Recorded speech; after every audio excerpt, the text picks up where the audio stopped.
Well, it's 6 o'clock. We'll call the meeting to order. If Phil can lead us in prayer. Let us pray.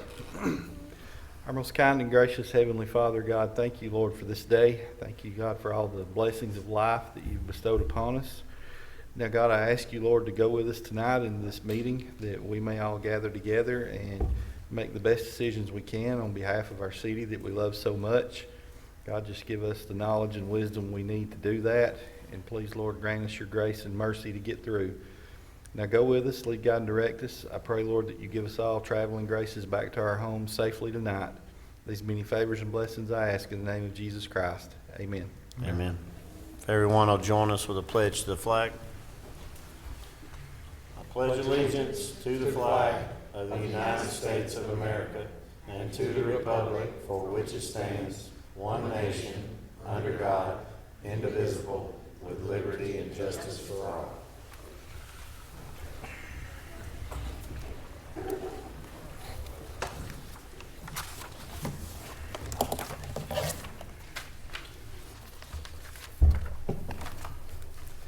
Next is to consider the agenda for adoption.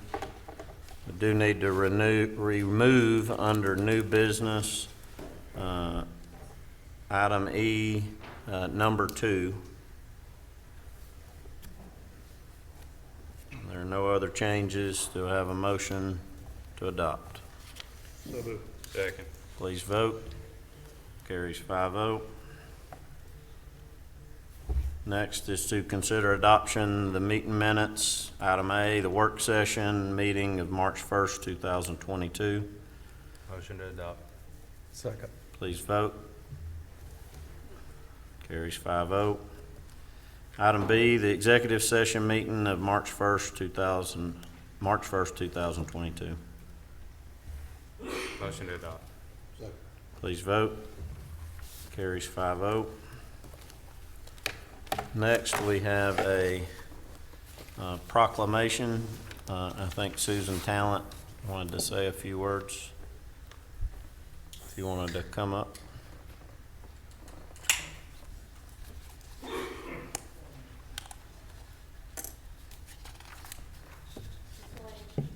Yeah, there you go. All right, this year is going to be the 61st year that the Georgia Association of Educators has been in charge of the Georgia State Spelling Bee. And this is my 28th year. And in the state of Georgia, there's 1,740,812 students in grades K through 12. It's a lot of kids. That's a lot. And the GAE Spelling Bee program, we service 155 out of 159 counties throughout the state. This means that 647,352 students in grades 4 through 8 are eligible to participate in this spelling bee program. This year we had 1,322 kids. 1,322 schools throughout the state that participated in the Scripps National Spelling Bee through the Georgia Association of Educators Spelling Bee program. Forsyth County Schools participates in Region 2 in our program. In Region 2, there are 102,372 students who participate at the classroom and school levels. Forsyth County has 20,967 students participating in the spelling bee program this year.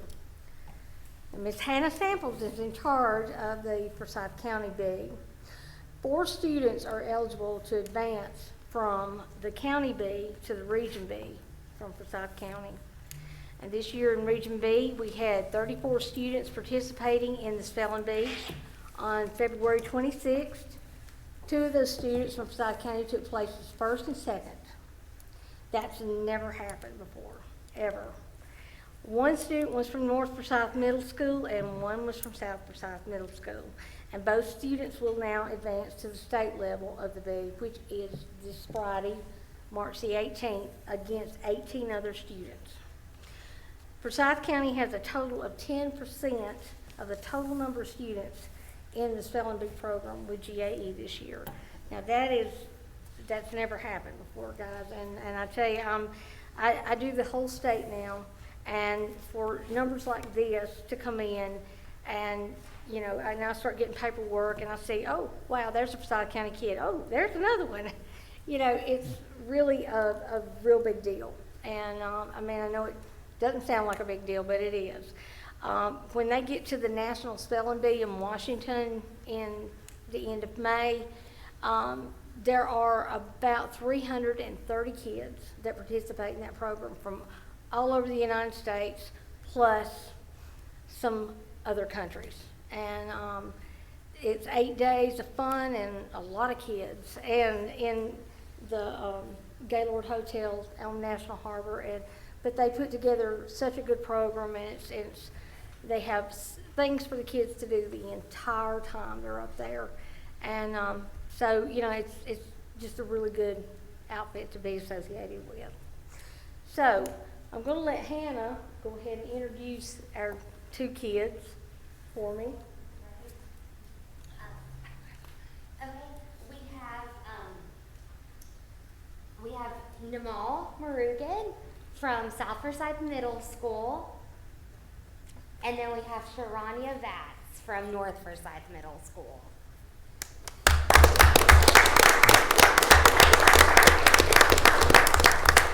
And would you like for them to tell you a little bit about themselves? And Sure. what grade they're in? Okay, you guys can come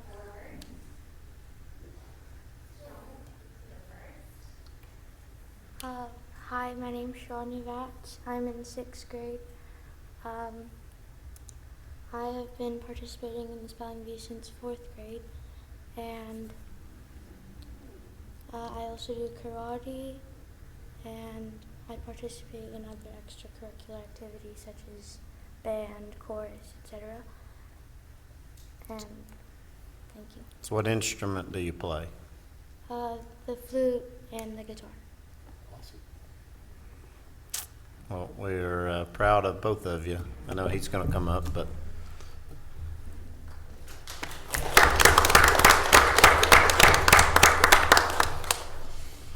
my name is Nimo Morgan, and I'm from South Forsyth Middle School. I'm in 7th grade, and so I started seriously studying for spelling bees in 5th grade, and I go to band too. I play French horn, and I enjoy doing some martial arts classes and some other extracurricular activities. awesome. Congratulations, guys. Good job. Yep.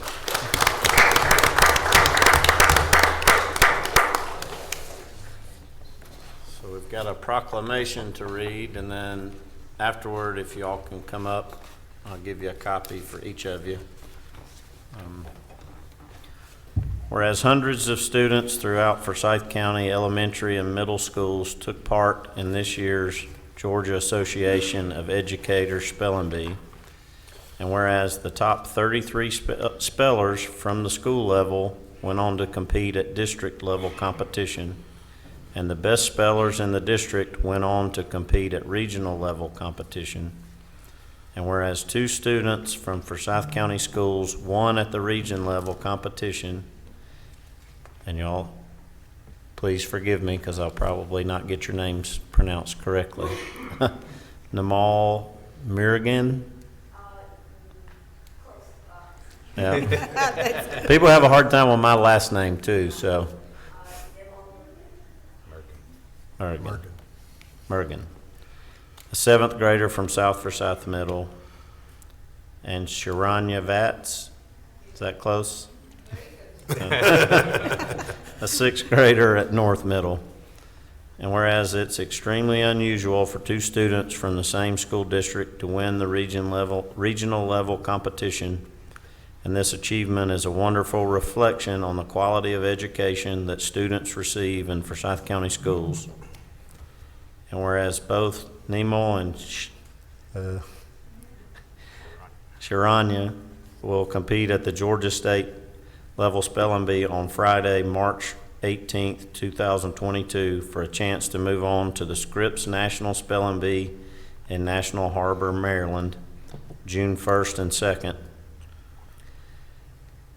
And whereas they are both outstanding students who love reading, science, and participate in a range of extracurricular activities like HOSA, FBLA, band, and karate, in addition to their academic activities.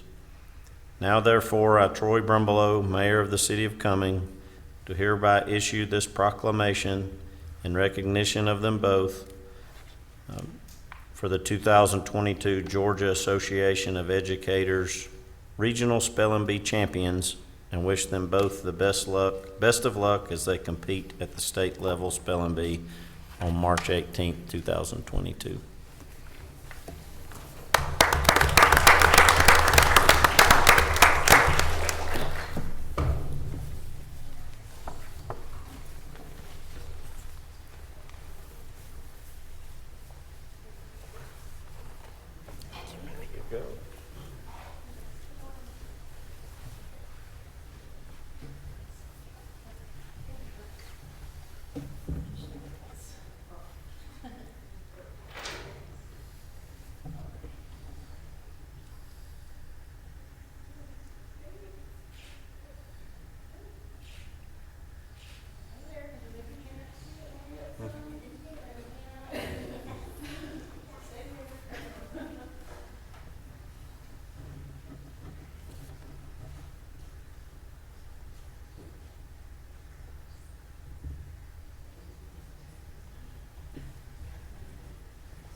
Yes, thank you.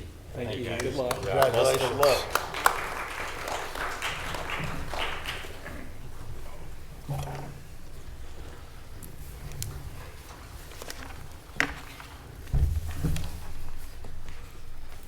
And so Hannah, is the duck thing, has that happened yet? It is on April 1st. April 1st? Drawing. And the deadline to adopt that is March 25th, so So it's out there. I don't want to embarrass Hannah, but if you've seen the pictures of me and the duck for the where you buy the duck, Hannah's the duck.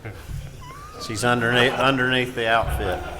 So, Spoiler alert. but the picture we did this year, it was like freezing cold, and she's in that all warm and cozy, and I was in a short sleeve shirt, and they wanted to do the picture outside. So, all right.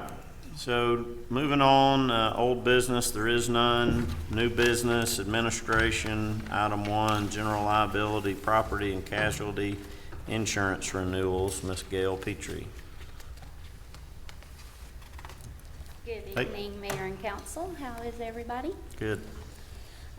So nice to see you all again. I'm here tonight to present your 22-23 property and casualty insurance renewal. As you know, each year we go out to market to bid your insurance, and this year we approached 6 different markets and received quotations from 3 of the 6. We received quotations from Travelers and Selective, and Liberty Mutual actually gave us an indication on the front end of where they were going to be, and we actually knew that was going to be pretty far out of the price range, so we just asked them to close their file accordingly. We also went to Hunt Group, who writes your inmate medical, and they renewed again this year for the same premium as last year. And we approached the market regarding your cyber liability, because that's an area where we're having some difficulty now because a lot of carriers are pulling out of the cyber market. So we'll talk about that a little bit further here in just a minute, but if you'll just turn to page 2. This is just a snapshot of the 3 carriers that actually presented quotes. You'll see Travelers is your incumbent carrier. Your annualized premium you'll see is $326,250. That amount is based on using this year's expenditures with last year's rates to get a true picture of what your expiring premium is. So your expiring is $326,250. Your incumbent carrier, which is Travelers, came in at $367,146. Selective came in at $357,676, and then of course Liberty Mutual was at $475. The increase with Travelers, that represents a 12.5% increase overall. Selective came in at 9.6% increase overall. So there's a difference between the two of 94.78. If you'll turn to the next page, though, I'm leaning towards Selective. That's the route I feel like the city needs to go this year, and I'll just kind of go over briefly why I feel like that is the case. Travelers quoted exactly per expiring. So everything on the Travelers proposal, nothing's changed from last year. The limits are all the same, the deductibles are the same, and everything. Selective, there's a few key things that I feel like make them the superior quote for this year. You'll note under sewer backup, under your general liability, under the proposed it says included in your GL limit. Travelers actually does cap sewer backup coverage to $500,000, whereas Travelers, it's included in your GL limit, so you have up to $1 million limits in sewer backup. The next thing has to do with public officials' liability and employment practices. It's not a huge big deal, but it is something that Selective does. They do have coverage for loss of wages, so if we received an employment claim and they were alleging loss of wages, there is some limits there for that. That's excluded under Travelers form. The other thing that Selective does is in regard to your automobiles. If you were to have an accident involving more than one city vehicle, only one deductible applies. So with Travelers, when you have physical damage coverage on the city's vehicles, physical damage deductible follows that automobile. So you would get hit with a physical damage deductible for each individual car. And it does happen. We see it, you know, we're in a chase or something happens and two of our vehicles are damaged at the same time. You would only have one deductible with Selective. The other thing I wanted to point out has to do with how defense expenses are considered part of your limit. With Travelers, your defense, say you were sued and we had to hire defense counsel to defend you, those defense costs under Travelers form are inside your policy limit. So your policy limit can become eroded in defense costs. With Selective, all of their professional lines, your law enforcement, your public officials, your employment practices liability, your defense costs are outside your policy limits. So there's no cap on defense costs, and that can be a pretty big deal. So that, I think, let's see, one more. We do have a slightly higher limit under electronic data processing. That's not a huge big deal. Under your property, though, your expiring property deductible with Travelers is $10,000. With Selective, it's only $1,000. So if you have a property loss to one of your buildings, that's what that would cover, and it's just a $1,000 deductible.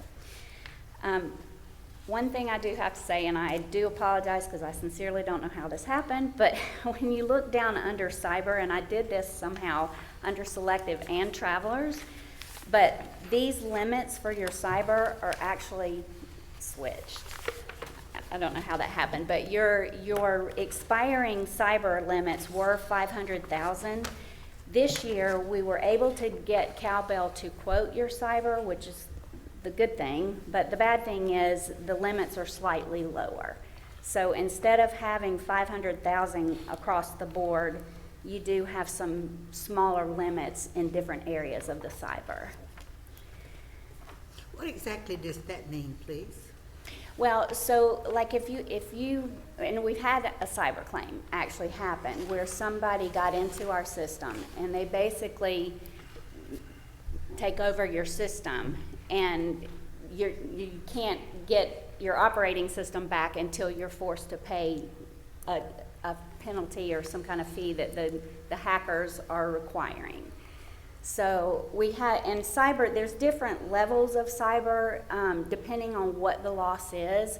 Right now, the big thing seems to be people pretending they're Mayor Brumbelow, and they're sending bogus emails, and it looks legit. It looks like it came from the mayor, but it didn't, and they're asking for money to be transferred from this account to that account. And, you know, the people in your finance department do it because they think it came from the mayor, when in essence it didn't. So it Jeff, don't ever do that. yes. If you get anything from the mayor, Jeff, ask, you know, for verification. Thank you. But that's the kind of thing that cyber liability would protect you from.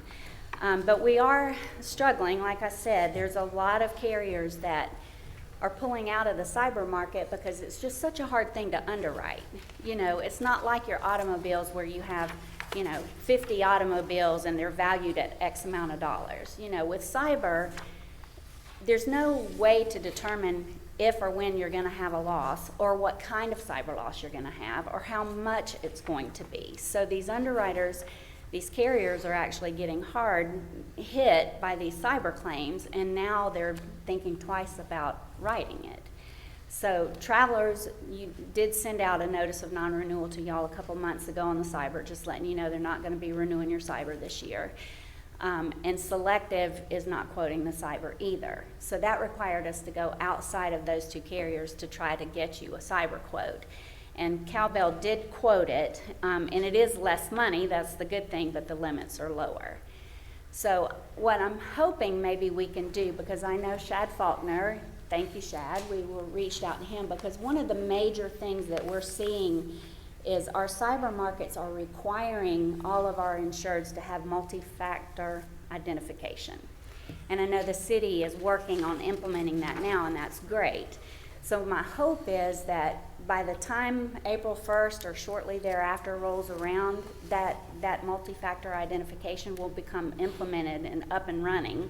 And what we may could do then is reapproach Travelers, reapproach Selective, or whoever y'all decide to go with tonight, to see if they would entertain releasing a cyber quote to you, possibly even midterm. But it's an option, you know. So with your cyber quote at $25,000, is that worth it? Where you've got, let's see, I don't know what page I'm on. Proposed casualty insurance renewal selective, then you've got all the different ones with the cyber first liability. The 25,000 is deductible. This one over here Right. is a deductible. The Oh, proposed that's our one- deductible. Yes, and Says that's, the premium's yes. $1,857. So the premium went down. Your premium last year was $65.31 once you annualized it.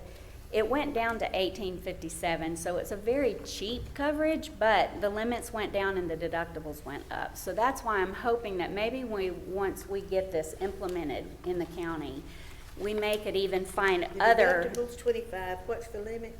So the limits, so for network and information security liability, that's $500,000. And Oh, I then see. for security breach notification and remediation expense, that's $100,000. So let's say you have a security breach and you need to notify the individuals that their personal information has been accessed. There's companies that you can hire that will do that for you. You know, they'll get a list, they'll do a forensic audit and see who all was, you know, whose information was accessed. And those companies charge the city to do that, so that's what that limit would help with, is for that. Crisis management services expenses, same kind of thing. If you have to hire somebody to do something right away to get you back up and running, that works. That's what that $50,000 limit.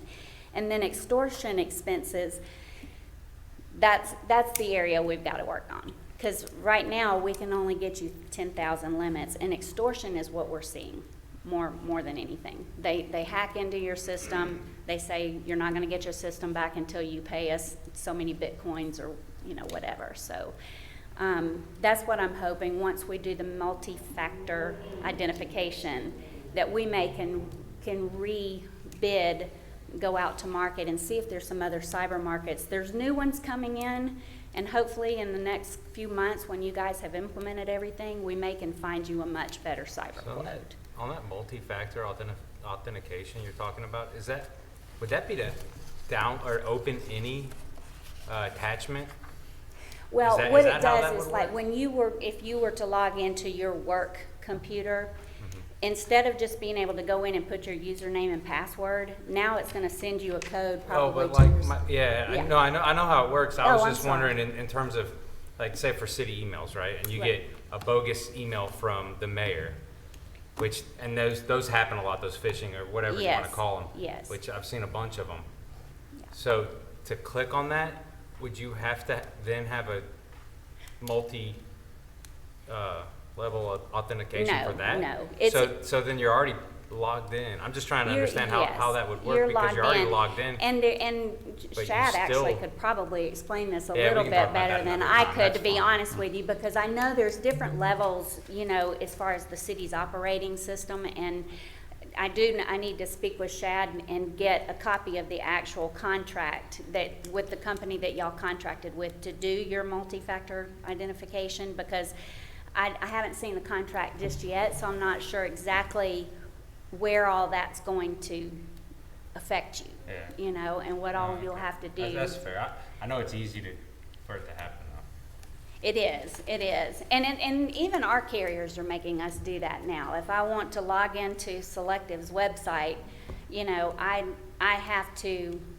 I put in my username and password, and then they have to send me a code, and then I have to Yeah. plug that in, and then I can get into Selective's website. And it's the same with most of our carriers now. So now the cyber market, that's kind of become, you have to have that if you want to get a cyber quote from them. Yeah. Is Thank you. Selective a AAA rated company? They are, yeah. A+15. Okay, Yeah. good. So I think that was pretty much, the only other difference with Selective is under your umbrella.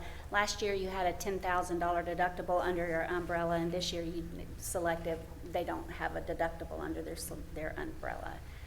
So if you had a large enough loss that went into that next tier, you would not have a deductible, where with Travelers, you would have another $10,000 you'd have to meet before your umbrella kicked in. So that is pretty much Selective. Travelers, like I said, is pretty much apples to apples of what they did last year, so there's really nothing new to discuss there. The last page was really just a snapshot of just to show you what your exposures were at the beginning of 2021 and what the increases were for the beginning of 2022. So that's part of, that all goes into play with your rate increases too. Any other questions or discussion?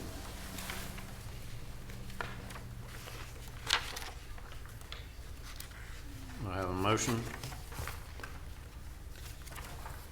I'll take a stab at it. I'll make a motion that we approve Selective in the amount of $350,819 for liability insurance for 2023. Well, we gotta add cowbell and. Oh. Yeah, well, total the- 357,676. Yes, I'm sorry. Okay. And at the Hunt Group, also, and the cyber liability with cowbell. Please vote. Carries 5-0. Thank you, Gail. Okay, you're welcome. Thank you all. Have a good evening. Number 2, update on alcohol ordinance. Mr. Mayor, members of the council, this is an update to the alcohol ordinance. There are a couple of changes in here. This is something you can adopt tonight, or if you want to think about it some more, you can always consider it at the next meeting. The first change in here deals with locations where alcoholic beverages can be consumed by the drink. The only change, however, is that in addition to beer and wine being allowed at a cigar shop, it would also allow for distilled spirits. It does not change the fact that 60% of their gross revenue has to come from hand-rolled cigars, hand-rolled full-size cigars. So as long as they're meeting that, then they would be allowed to serve distilled spirits. The next two sections and the larger portion of the ordinance deal with some mechanics on how in those areas where alcohol can be consumed and then carried outside of the premises. So it's in an approved development where you've specifically allowed that, how that would happen, and what it allows for is for the alcohol to be held in a can or a cup, either plastic or paper, as long as it bears a sticker that is at least 3 inches by 5 inches of a fluorescent color identifying the outlet that sold the alcohol. 3 by 5 kind of give you an idea of how big that is. That's one of those wide Post-it notes, not the square ones, but the wide Post-it notes. That's the size you're talking about. And then the fluorescent color, obviously, to make it very visible, and it has to identify the outlet that sold the beverage as well. Happy to answer any questions if you guys have any questions about this. This is something that we have been working on for a little bit. And again, if you want to think about it, you can certainly take it under consideration. I have a question. Yes, ma'am. In doing a little research on this, I've not seen a city that allows a cigar shop to have drinks, you know, with a bartender, and not allow to have food. I've just not seen one. So isn't this something very unusual? Because smoking a cigar doesn't mean that you have consumed anything that's going to help you with the alcohol consumption. Councilwoman Ledbetter, Forsyth County actually allows it. And when we originally adopted this several years ago, it was in response to Forsyth County allowing it. So I mean, in terms of I understand what you're saying, but the premise, at least, that nobody else is doing it is the county that allows this. Well, they're one of the few because, you know, it's just makes common sense that if you're going to drink, you need to have food. Not smoke a cigar or a cigarette or something, but food. And then this drink on the streets, would that be you can sell beer like at the fairground and they No, can ma'am. carry around a beer can? No, at the ma'am. city center and they can carry around a beer can? If you, as a council, as I mentioned, as you as a council allow it specifically in a development, then yes, it would be allowed for that development, but it's something that the council has to allow. Well, the city center, we'd hoped would have a lot of high schoolers come over there in the afternoons, and I just don't think adults carrying around a can of beer is going to look that good. Okay. But we have to specify where we will allow this, correct? Yes, this is something that if you look in the ordinance, what it says is that in planned unit developments where service described herein is approved for the PUD, that's in section 4-220B, and then under 4-220C, licensees with valid consumption on the premises, licenses within commercial developments where service described herein is specifically approved for the development as a whole. So you have to specifically approve for that to be something that can be done, but where you do approve that it can be done, these are the rules that are laid out for how that's carried out. Where was the inspiration for the sticker from? That's the first one I've seen. I mean, So the miniature golf course would be selling out of cans for the miniature golf, to where you could carry a pail with ice in it. Now, You what are may you get a talking about? pail for a group of 4, and carry it in a cup. That doesn't.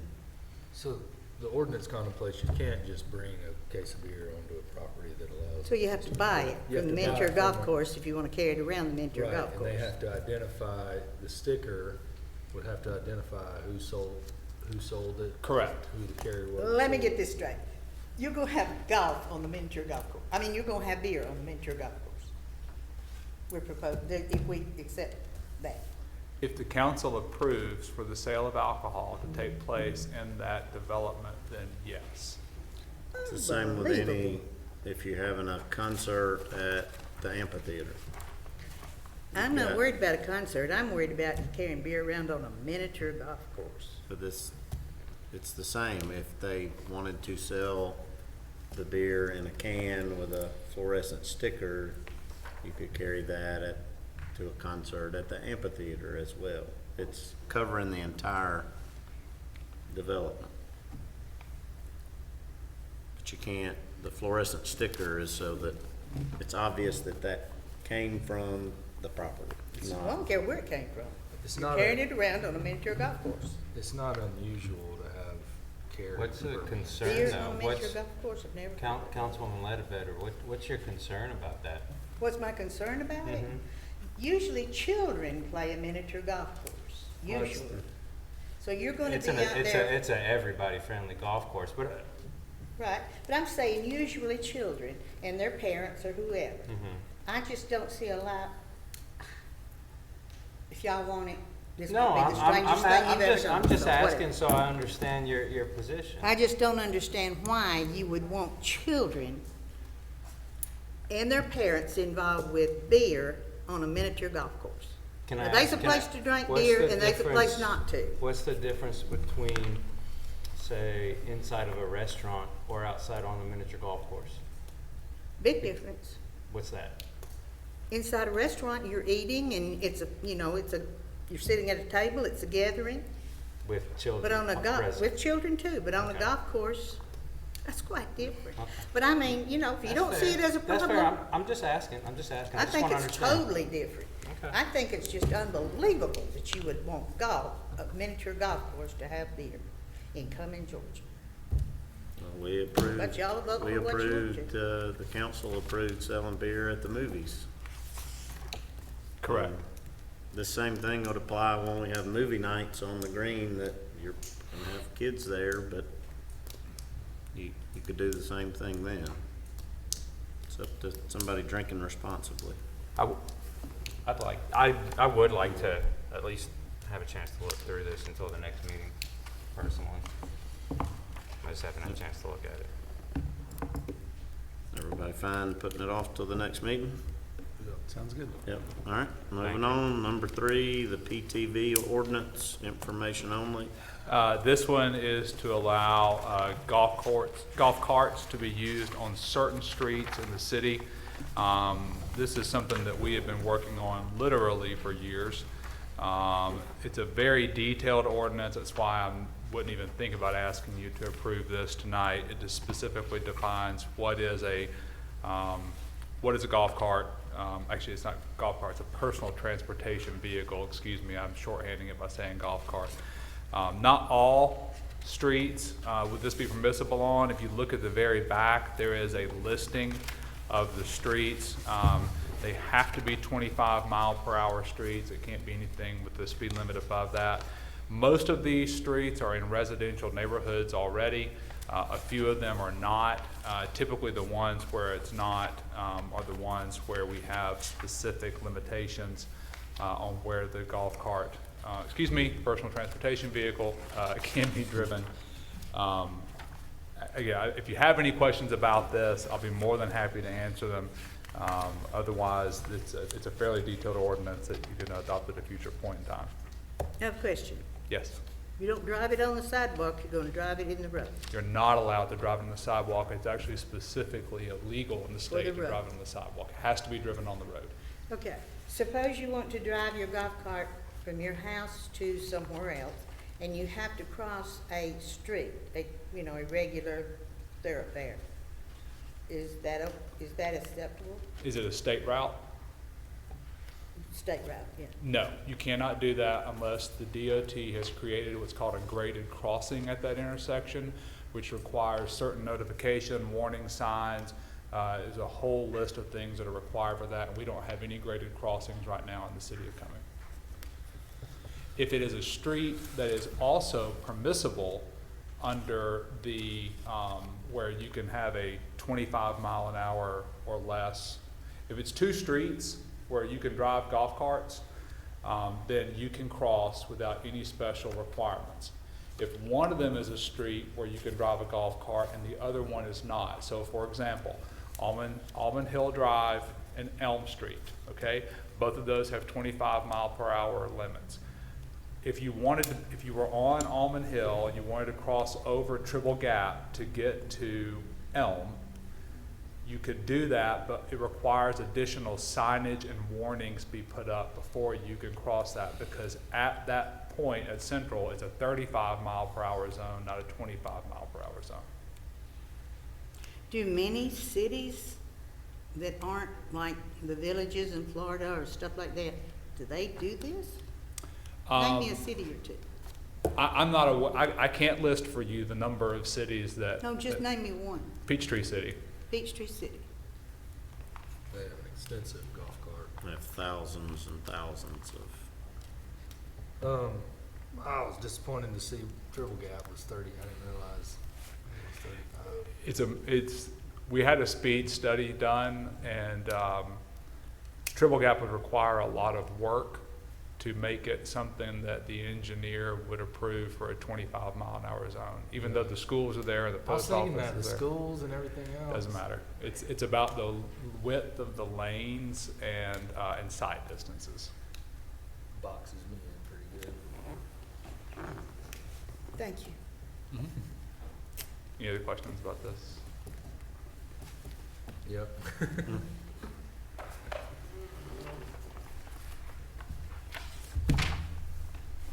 Any other questions? Take it up at the next meeting. Sounds good. Moving on, item D, planning and zoning, alcohol license application for Savory Mexican Restaurant at 337 Dahlonega Street.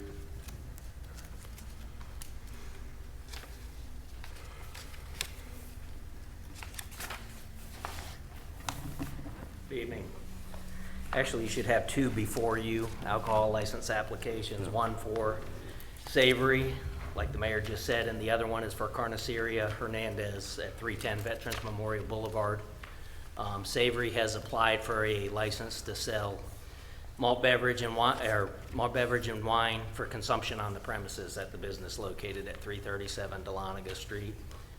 And Carniceria Hernandez has applied to sell malt beverage and wine by the package in the grocery area of the market over there.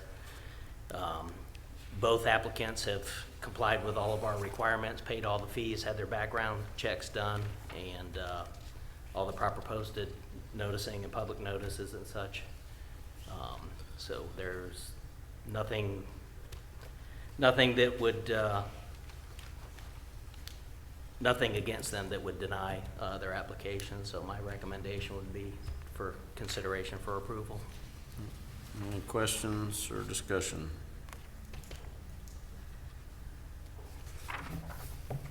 We have a motion on, Do they have to be separate motions? yeah, we're gonna, cause I brought it up as one, so we're gonna handle the Savory Mexican Restaurant.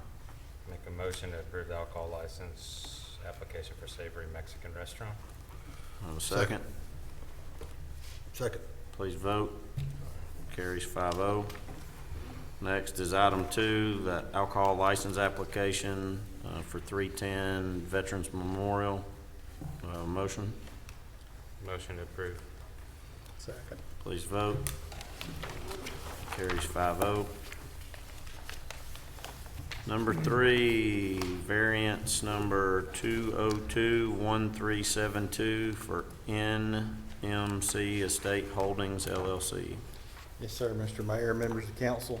Scott is out tonight with a medical procedure, so I'm going to take this item. This is a variance request made by NMC Estate Holdings, and I'll read the staff report into the record. The agent has made application on behalf of the property owner for a variance to the maximum number of off-street parking spaces allowed in the central business district. The subject property is 105 Professional Park Drive, which contains a medical office building of approximately 7,800 square feet. There are 26 existing off-street parking spaces, including 2 handicap spaces. The city parking plan allows a maximum of 31 spaces. The applicant is requesting adding 17 additional spaces to bring the total to 43 spaces, which is 12 over the limit. The state fire marshal has stated the additional spaces are necessary because this location will be an outpatient surgery center in addition to medical offices. There will also be a stormwater detention facility added to capture the runoff from the increased impervious surface. The Planning Commission held a public hearing on February 15th and with no public comments recommended approval of the variance with the following condition. Condition number 1, the proposed dumpster location must comply with all City Department of Utility standards. We do have to have a public hearing for this tonight, and I'll say that Brian Cole is here on behalf of the applicants to speak if needed. Have any questions for Phil? I have a motion to open the public hearing. So moved. Second. Please vote. Carries 5-0. Is there anyone that would like to speak in favor of this variance?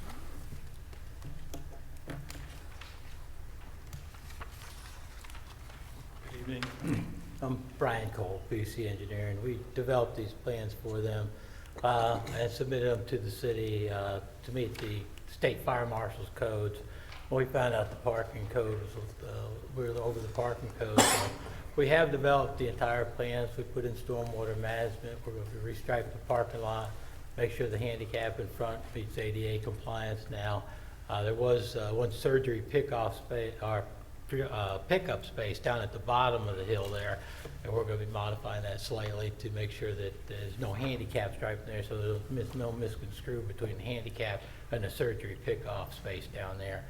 And we're going to be adding a dumpster to there. Right now they're having an issue with trash, and they need a bigger dumpster for all the trash, and the city standards with that, with the cover and everything there, and tied into the city sewer. So it's pretty straightforward, 17 spaces, and we're ready to get going. So. All right.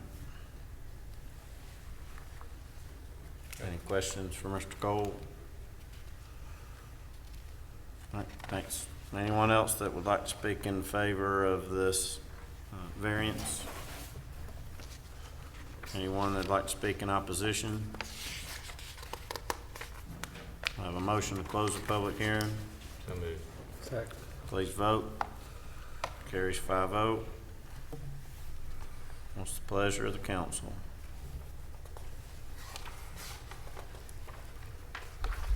I make a move that we approve variance 2221372 NMC Estate Holdings. Second. Please vote. Carries 5-0. Next, item C, streets and maintenance. Report of quotes for a work truck. Yes, sir, Mr. Mayor, members of council. In November of 2021, one of our street department trucks was struck in the rear.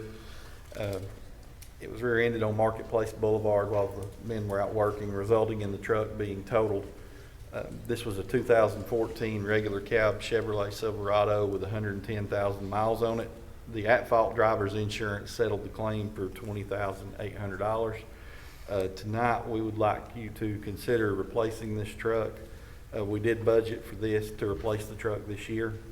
After soliciting quotes, the quotes we have are as follows: Andine Chevrolet, $36,000. Troncalli Chrysler Dodge, $31,509. After consulting with the department director, Mr. Hugh Bowling, it is my recommendation tonight to approve the low quote from Troncalli Chrysler Dodge in the amount of $31,509. I'll be happy to answer any questions.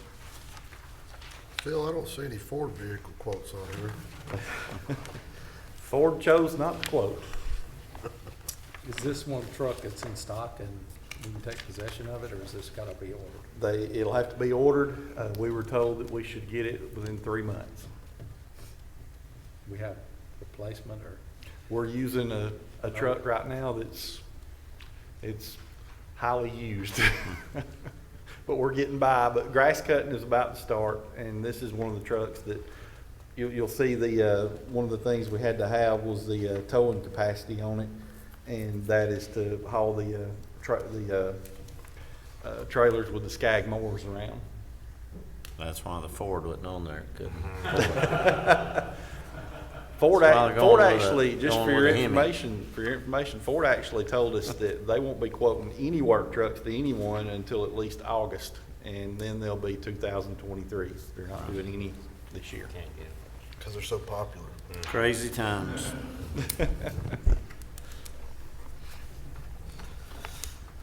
I have a motion. Yeah, I'll make a motion to approve the truck from Troncalli Dodge for $31,509. Second. Please vote. Carries 5-0. Thank you very much. Item D, the Cumming Fairgrounds report of quotes for sound system for arena.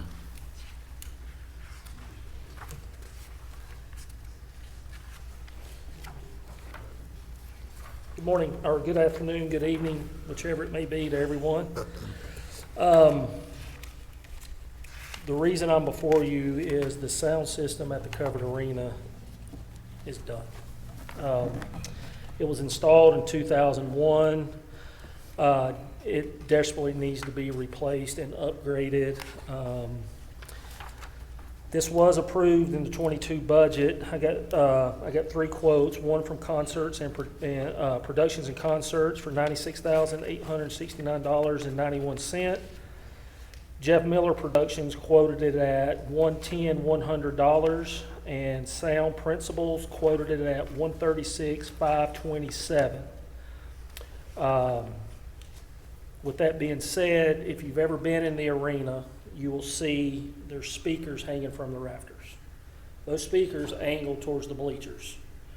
And the way the original system was designed is if you're on the floor and those speakers are being played, you can't really understand what's being said if you're on the floor. This new design that we have come up with, first of all, it's going to upgrade the equalizer systems that's in the electrical room by the arena. Basically, that plays what you're playing, that you tie into from the outside. But there will be a cluster in the center of the roof. So doesn't matter where you are in the arena, you're going to be able to hear the same regardless. The balance of the sound will be the same as well.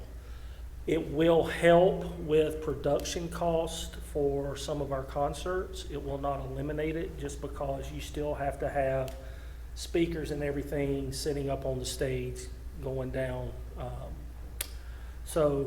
Like I said, it'll help, won't alleviate. So with all that being said, my recommendation is to go with Concerts and Productions with the low bid of $96,869.91. Any Okay. questions or discussion? I was looking at the different kinds of speakers.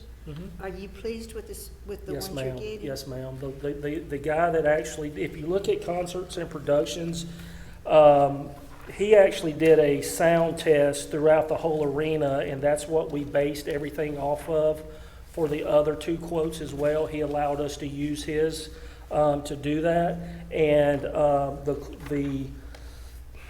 the system that's there now, and I'm not real savvy on technical things when it comes to the sound system, but it is a mono system, which is being upgraded to a stereo system, which is going to be more clear and basically more up to date. Because a lot of people, some of the concert people that came in couldn't tie in to what we had because it was so outdated.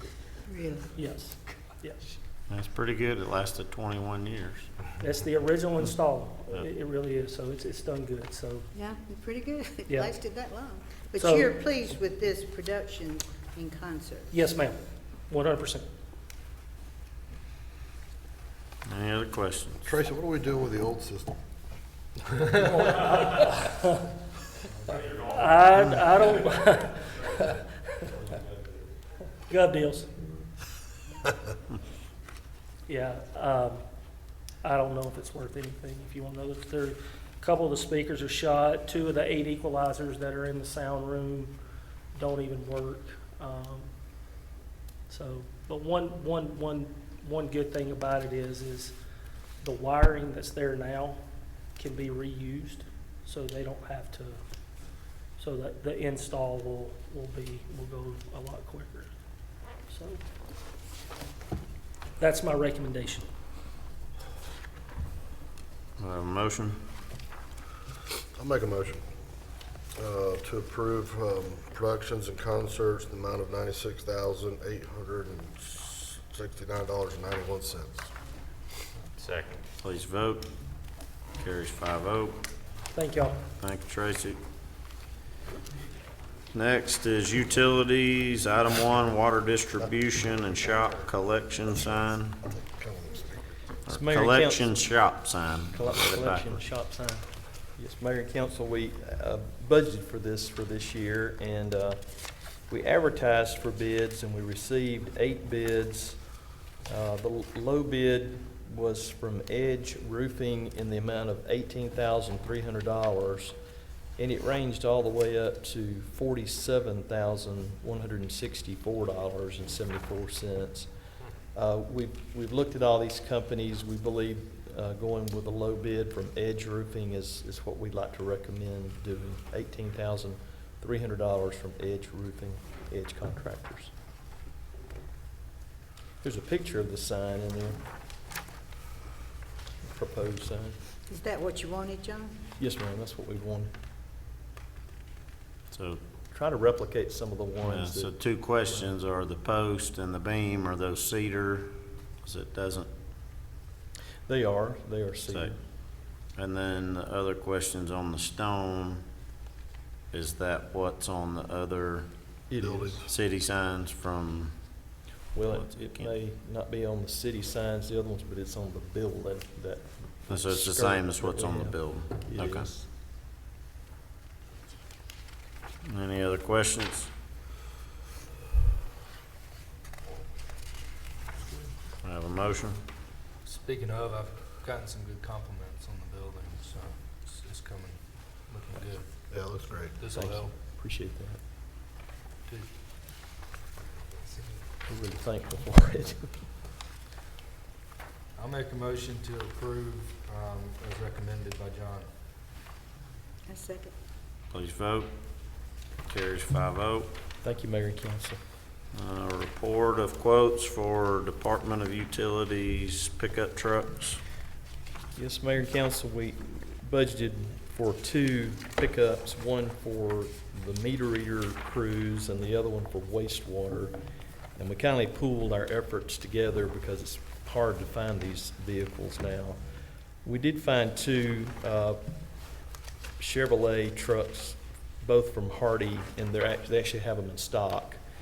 And the 2 low bids, they actually were the 2 low bids, $33,964 for one and $34,300 for the second one. We went to drive these vehicles because they are a 2.7 liter turbo 4-cylinder engine, and they do tow 7,000 pounds. And let's see, there's another. Can't remember. There's something else I was going to say, but we believe these will work really well for meter readers because we don't have to tow anything. But still, it tows 7,000 pounds. That's pretty good for a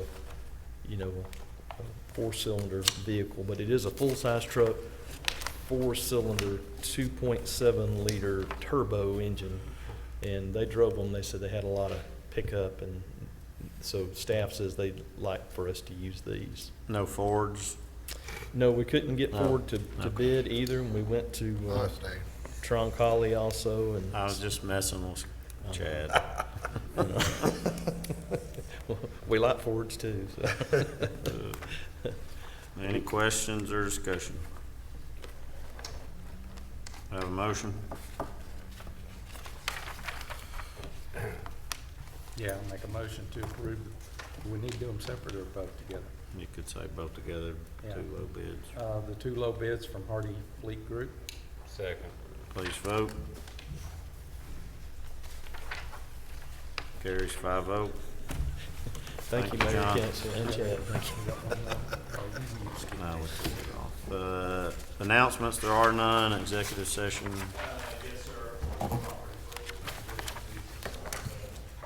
Have a motion to go into executive session. Second. Please vote. Carries 5-0. Thanks everyone for coming. Have a motion to close executive session. So moved. Second. Please vote. Carries 5-0. Have a motion to adjourn. So moved. Please vote. Carries 5-0.